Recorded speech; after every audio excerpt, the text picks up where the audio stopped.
Excellent. Merci beaucoup, Mélisa, pour l'introduction. Je vois ton sourire, donc j'imagine qu'on m'entend bien. Effectivement, c'est moi qui ai l'honneur, encore une fois, cette année, de vous présenter les données 2023, le rapport de la surveillance de l'antibiorésistance.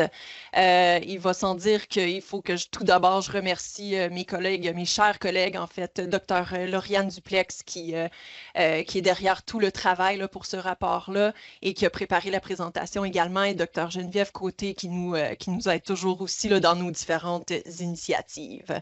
Tout d'abord, je reviens sur l'accès au rapport de surveillance. Donc, c'est un rapport interactif Power BI qui est disponible sur québec.ca. L'adresse, elle est juste ici. Si vous voulez faire une petite copie d'écran, c'est le moment.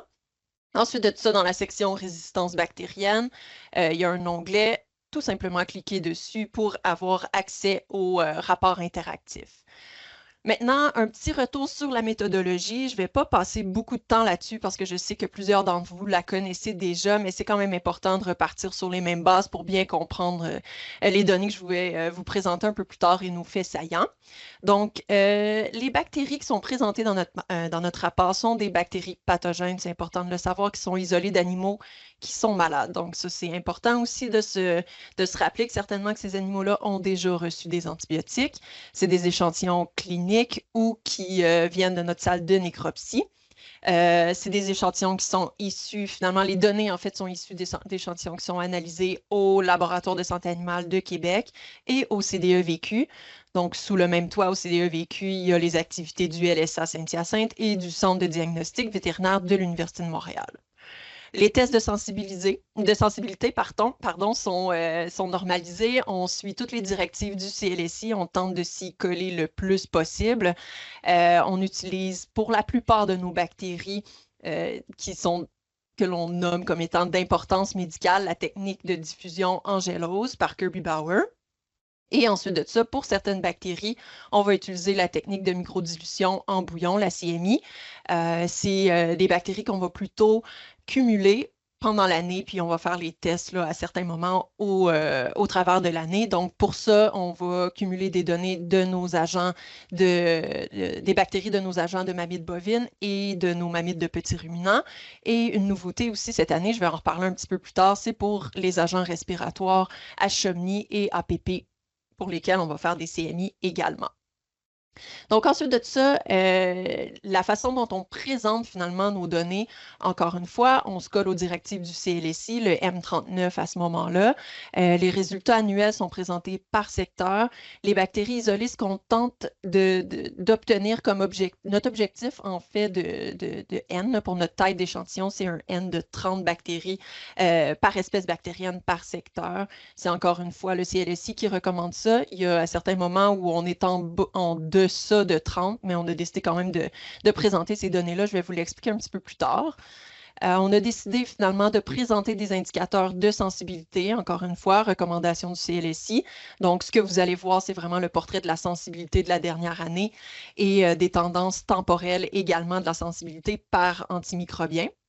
On a des indicateurs de multirésistance qui sont super intéressants à suivre également et des indicateurs de panrésistance. Les définitions ensuite de ça qu'on a décidé d'utiliser, c'est des définitions qui sont simplifiées et généralisées à l'ensemble de nos bactéries. C'est un peu compliqué pour l'instant d'y aller et puis d'utiliser une définition spécifique par bactérie, mais on a réalisé que c'était quand même un bon choix parce qu'on réussit quand même à bien détecter les tendances temporelles au niveau de la multirésistance. Donc, c'est vraiment une bactérie qui est non sensible à au moins un antimicrobien de 3 classes différentes d'antibiotiques ou plus. Et une bactérie panrésistante va être une bactérie qui est résistante finalement à tous les antibiotiques que l'on va tester dans le laboratoire. Une bactérie est dit non sensible lorsque notre résultat obtenu en laboratoire est un résultat intermédiaire ou résistant. Ensuite de ça, la façon dont on présente les résultats, je l'ai déjà un peu mentionné, mais on présente des résultats de sensibilité, puis on met un marqueur orange quand nos pourcentages, nos proportions de sensibilité sont en deçà d'un seuil qui est recommandé par le CLSI, encore une fois, qui est un seuil de 60 %. Ensuite de ça, il y a les résistances connues qui sont rapportées également. Puis ça, c'est par souci de formation, d'éducation continue. Et vous allez voir au travers du rapport, il y a des pastilles différentes couleurs. Il y a la pastille qui est jaune pour les inefficacités cliniques. Donc ça, c'est vraiment quand on sait qu'il y a une inefficacité clinique de l'antibiotique qui est rapportée dans la littérature, malgré une sensibilité qu'on pourrait observer in vitro. Ensuite de ça, pour les résistances intrinsèques, c'est la pastille grise, comme vous voyez là, qui va être utilisée. Puis c'est à ce moment-là vraiment une résistance, une définition un peu plus simple. C'est une résistance naturelle qui est vraiment connue d'une bactérie face à un antimicrobien. Ensuite de ça, on a un autre indicateur qu'on a choisi de mettre, qui est le petit drapeau rouge-orange, qui est par rapport à la taille d'échantillon. Donc, j'en ai parlé un peu plus tôt. On cible une taille d'échantillon de 30 isolats et plus par catégorie. Cependant, il y a certains moments où on est en deçà de 30. Donc, on a décidé de quand même présenter ces données-là, mais avec un indicateur pour pouvoir quand même mettre un petit bémol sur les résultats qu'on est en train de regarder. Donc, sans plus tarder, je vais vous présenter les faits saillants qu'on a fait ressortir cette année pour les données qu'on a analysées de 2023. Donc, on va passer à travers les différents secteurs assez rapidement. Donc, évidemment, après ça, je vous invite à aller consulter notre rapport puis voir si vous constatez autre chose aussi par rapport aux différentes données qui sont présentées. Puis nous, on est toujours ouvert au niveau du comité à recevoir vos commentaires puis vos questions pour pouvoir améliorer la façon dont on présente les différentes données. Donc, au niveau du secteur aviaire, encore une fois, on peut aller voir au niveau de la page aperçue la distribution des isolats finalement qui sont analysés par catégorie. Donc là, on peut voir que la distribution, elle est ici. Les poulets de chair sont quand même bien représentés avec 89 %. Le portrait de la sensibilité pour la dernière année, présenté toujours de la même façon, avec les antimicrobiens sur le côté ici, séparés par catégorie d'importance selon les définitions de Santé Canada, donc par rapport à l'importance en santé humaine. Catégorie 1 en premier, ensuite de ça, nos catégories 2, nos catégories 3. Et assez rapidement, d'un coup d'œil, on est capable de voir finalement les bactéries qu'on peut surveiller pendant l'année. Donc, notre N est quand même assez élevé.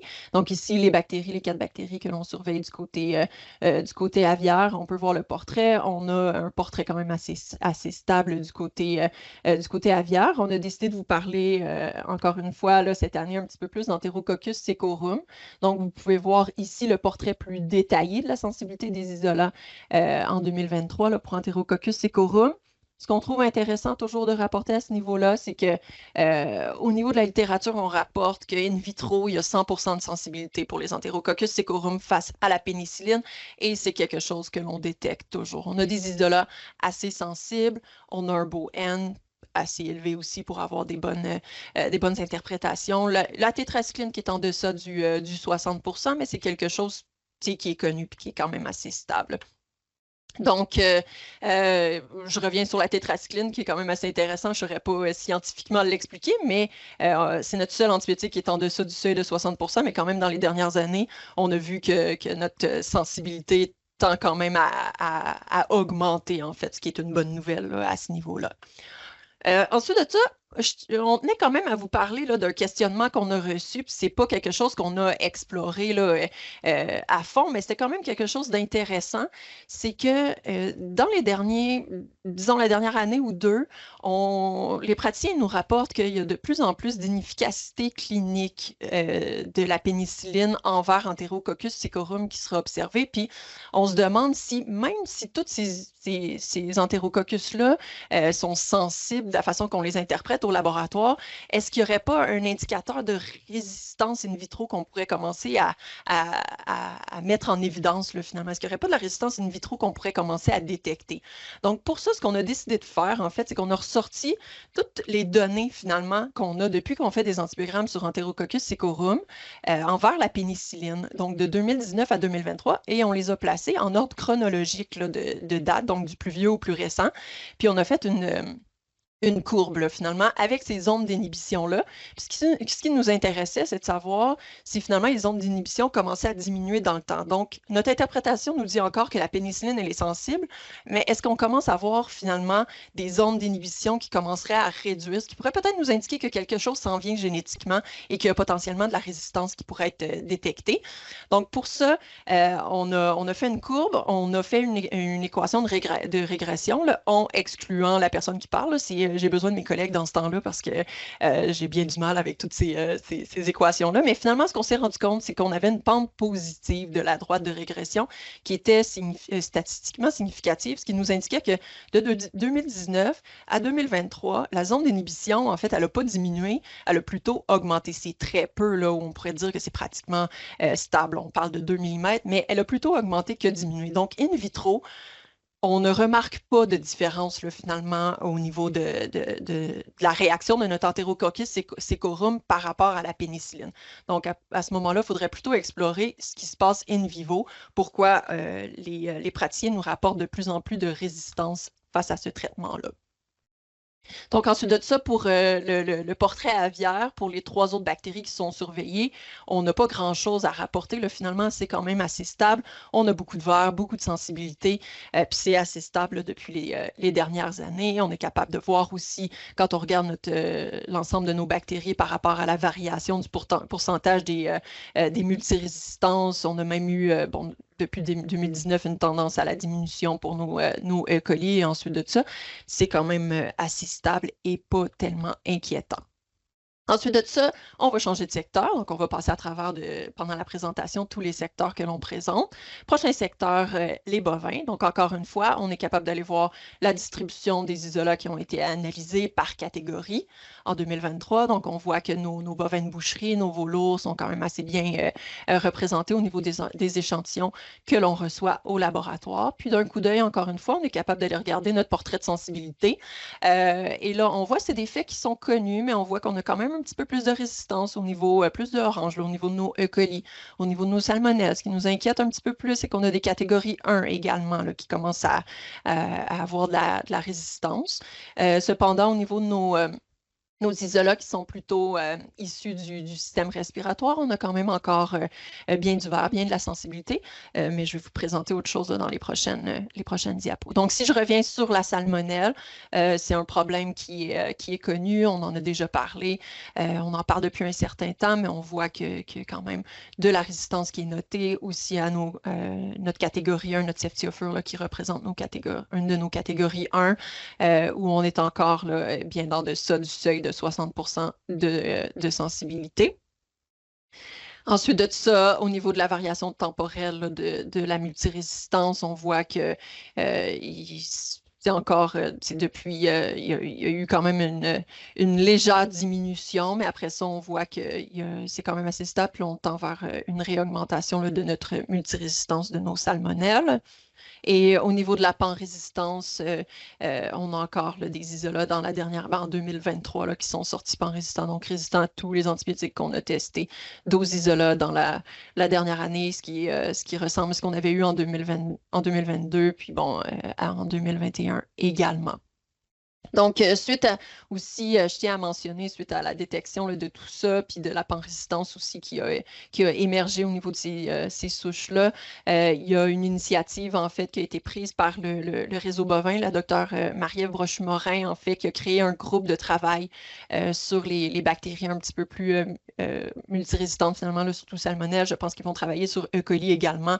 Elle a regroupé différents spécialistes dans différents domaines là, pour se pencher sur la question et voir ce qui pourrait être fait comme démarche là, pour travailler sur la prévention de cette multirésistance-là et de cette pan-résistance-là. Ensuite de ça, encore là, au niveau du secteur bovin, une nouveauté là, dans notre rapport 2023, c'est que pour la bactérie, je vous en ai parlé un petit peu plus tôt, pour la bactérie Histophilus somni, les antibiogrammes ne sont plus réalisés par la technique de Kirby-Bauer. C'est la technique de microdilution pour des questions, en fait, d'assurance qualité, là, finalement, puis d'utiliser les meilleurs tests possibles pour vous rapporter les meilleurs résultats possibles. Donc, pour ça, on a voulu distinguer, là, finalement, les résultats qui sont issus issus des CMI. Donc, il y a un nouveau bouton qui a été créé dans la page bovin ici, qui est pour les autres agents qui vont être testés là, par CMI. Donc, si on va regarder le portrait d'Histophilus semi dans la dernière année, on peut voir finalement les résultats qui ont été notés par CMI. Là aussi, ben, ce qui est intéressant, c'est qu'on a encore 100% de sensibilité là, à nos antibiotiques de catégorie 1. Cependant, on commence à voir quand même, il faut noter qu'on commence à avoir quand même plus de résistance là, au niveau de certains antibiotiques. Puis ça aussi, je pense qu'on va devoir se questionner là-dessus. Je peux vous montrer là, quelques-uns des antibiotiques là, au niveau de la variation temporelle pour Histophilus somni face à la spectinomycine. Là, on voit qu'il y a eu une chute quand même assez importante en 2023. Ensuite de ça, même constat, un petit peu moins, un petit peu moins important comme chute là, dans la sensibilité, mais assez.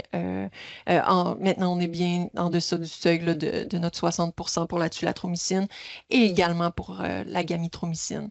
Donc, à garder en tête, vous voyez, on a notre petit drapeau, on a un N qui est en deçà de 30. Mais quand même, c'est un indicateur qui nous dit qu'il faut peut-être commencer à se questionner sur cette situation-là.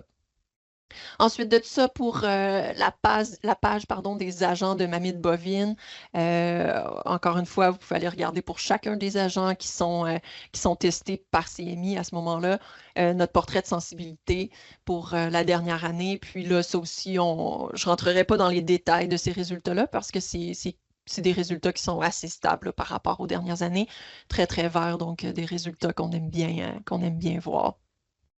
Maintenant, on va passer au niveau du secteur bovin. Même chose, la distribution de nos isolats, les porcelains en pouponnière qui sont bien représentés à ce niveau-là.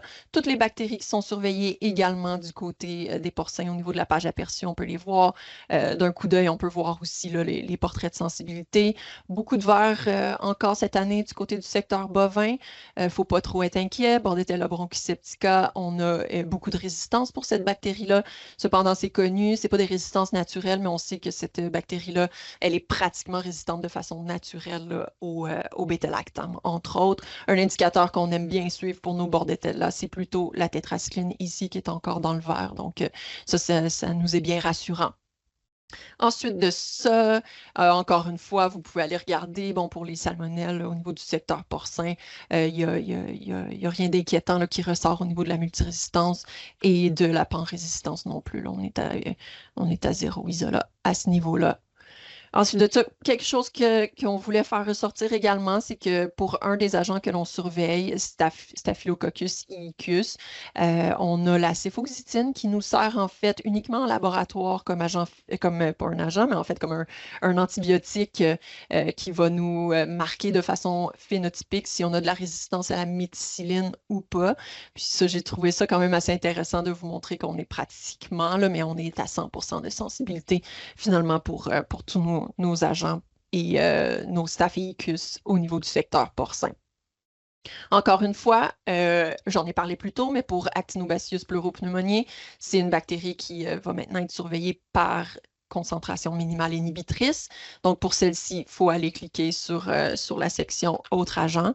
Malheureusement, pour les données de 2023, quand vous allez cliquer sur cette section-là, on ne peut pas présenter les résultats parce qu'en fait, on n'avait que très, très peu d'isolats qui ont été testés. On était un nombre d'isolats inférieur à 10. Donc, malheureusement, ça, c'est un peu décevant pour 2023. Cependant, je veux quand même vous dire que pour 2024, on a déjà quand même plusieurs isolats qui sont accumulés. On commence déjà à faire les CMI aussi. Donc, si vous avez des questions, n'hésitez pas à appeler vos médecins vétérinaires microbiologistes, puis discuter là, des résultats qu'on commence à obtenir là, du côté d'APP.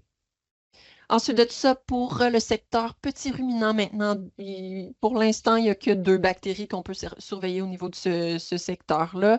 Bon, avec des N qui ne sont pas nécessairement si élevés que ça non plus, mais bon, on les surveille quand même. Au niveau de E. coli, on est capable de voir que c'est assez stable aussi comme rapport de données. Puis, il n'y a pas vraiment d'inquiétude. C'est très, très sensible à ce niveau-là. Manemia hémolytica également. Il y a uniquement l'érythromycine, mais c'est une résistance qui est connue depuis longtemps.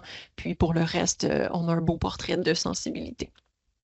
Ensuite de ça, il y a une nouvelle page au niveau, un nouvel onglet là, au niveau de ce secteur-là, la page des agents de mammites. Donc, on a réussi finalement à accumuler 41 isolats de mammites chez des petits ruminants. C'est que des Staphylococcus spp. On n'a pas pu les distinguer par différentes espèces de staphylocoques parce qu'on n'a pas suffisamment de différentes espèces de staphylocoques, donc on les a toutes cumulées, mais ça nous permet quand même de voir, de pouvoir suivre un petit peu là, l'évolution de la résistance à ce niveau-là. Puis encore une fois, c'est pas quelque chose qui est très inquiétant. Qui est très inquiétant. On a quand même un beau portrait de sensibilité à ce niveau-là. Maintenant, pour le secteur poisson, Aeromonas salmonicida, qui est notre bactérie qui est la seule pour l'instant, qui est surveillée.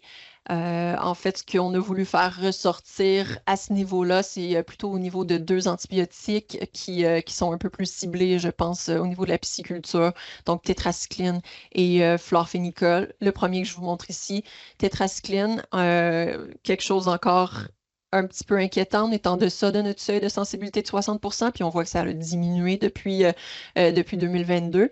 Cependant, il faut quand même noter qu'on a un N très petit là, depuis 2022 d'Aeromonas salmonicida. Donc, c'est à prendre avec un grain de sel, mais je pense quand même à observer. Puis ce qui est important aussi qu'on voulait vous mentionner, c'est que depuis octobre 2024, le LSA de Québec offre le service là, d'ichthyopathologie et je veux aussi rappeler que le CQSAS continue de l'offrir également à Saint-Hyacinthe. Donc, on pourra voir si dans les prochaines années, on aura un N qui pourra réaugmenter légèrement à ce niveau-là. Chlorphénicol, même chose, je vais vous montrer. On a noté quand même une baisse marquée au niveau de la sensibilité. Encore une fois, le N à retenir très très faible, mais je pense il faut s'en rappeler, puis c'est quelque chose qu'il va falloir surveiller dans le temps.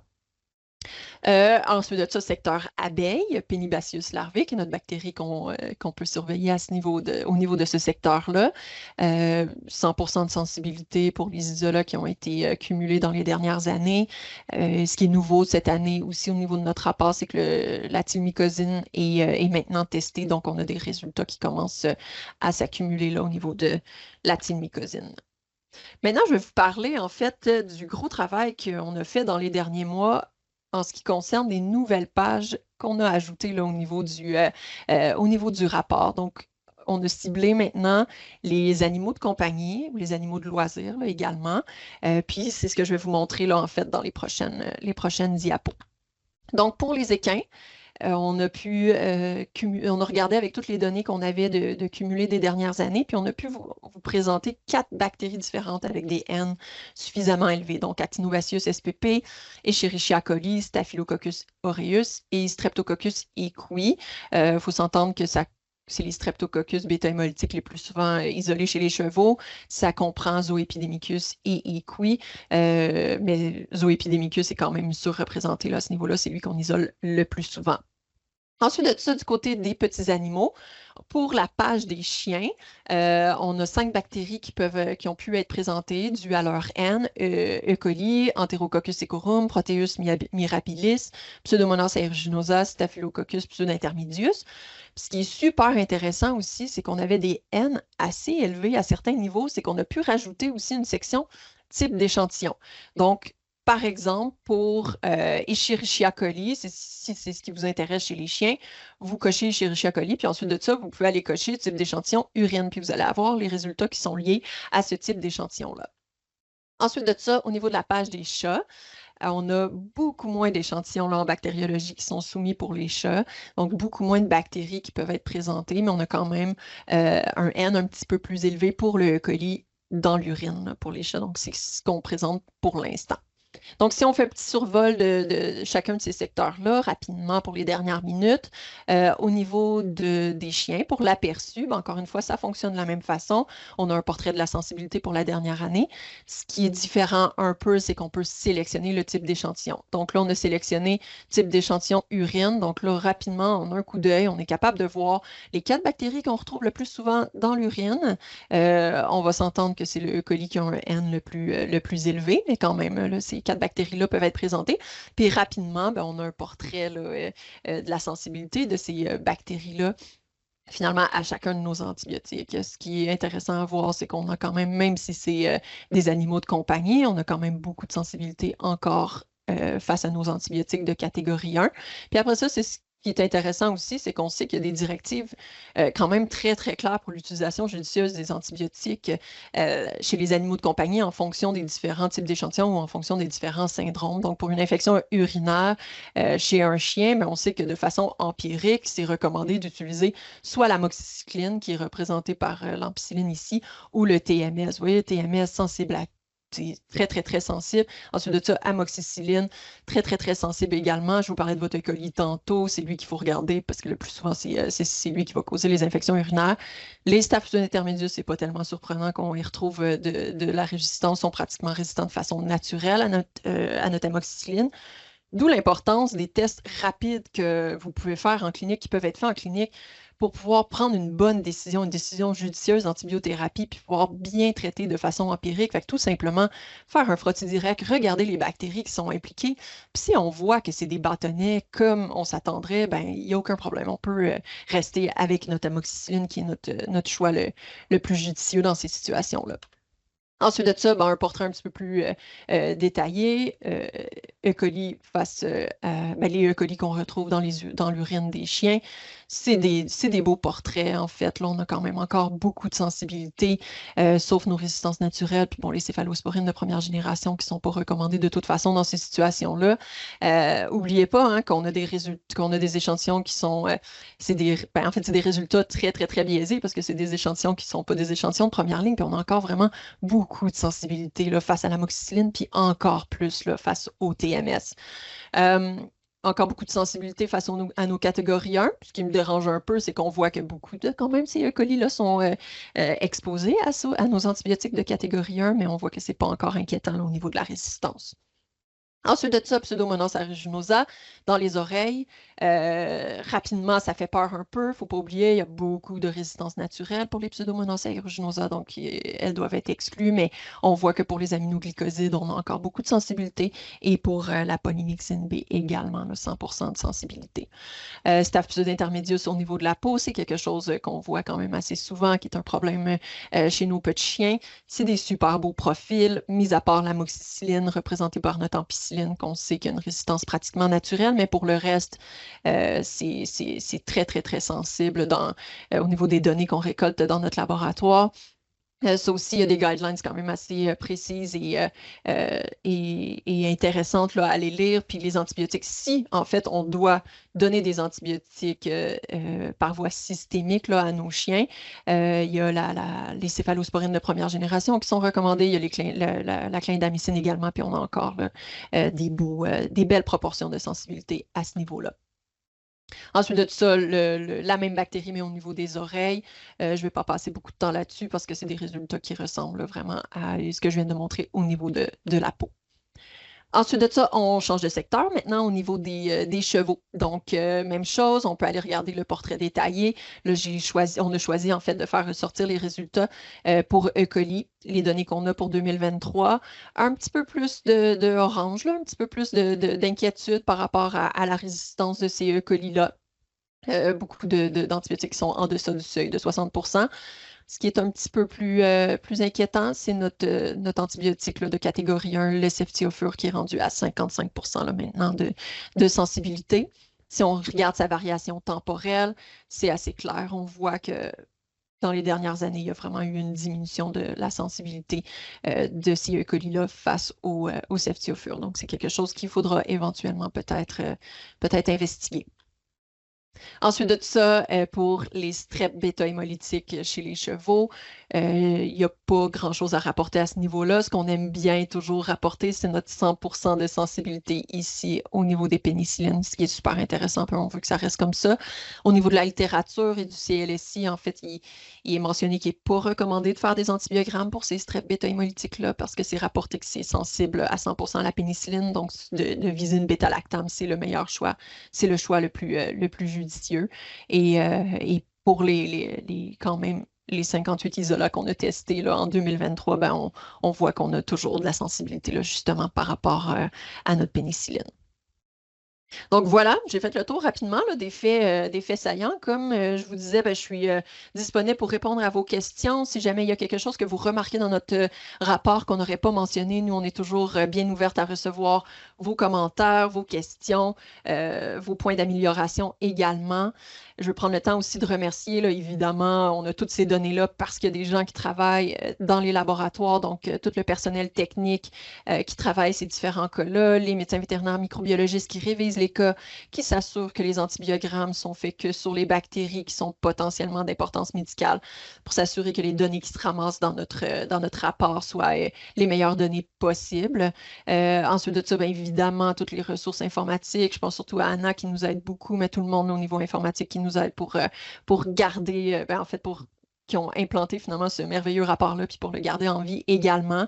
Puis ben, Lauriane, parce que c'est elle qui est derrière tout ce projet-là.